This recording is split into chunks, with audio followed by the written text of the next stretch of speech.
So ngayon magluluto tayo ng adobong tamad. So syempre manok, the usual adobo ni Herlin Budol aka Hipon.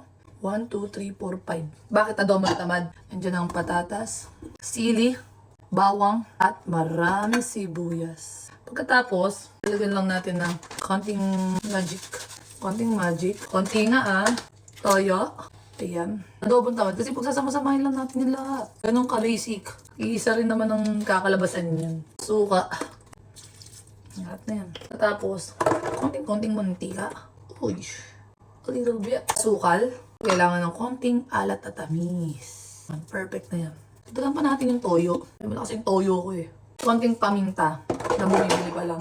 Buksan lang natin ang kalan. Tapos kaunting water. I'll be back. Narinig mo yun? Pasulog na kagad kasi lakas ng apoy. Mga gantong water lang. Tapos samahan mo ng prayers. Sana masarap. Antayin mo lang siyang kumulo. Tapos sayaw ka muna. Tapos sayawan para maging sobrang sarap.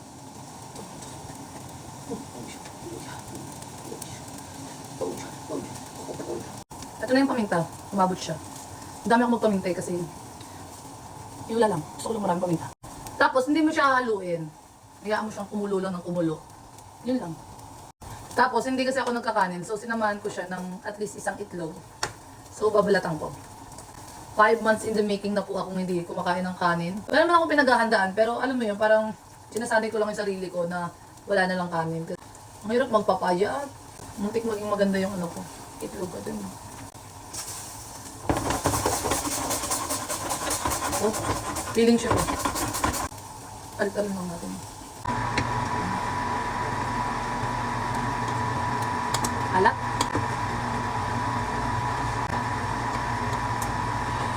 Ang alat.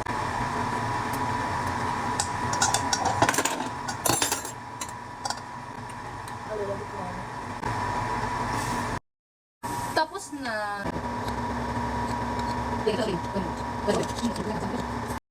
Okay, let's try. Sabi ka ng totoo. Masarap.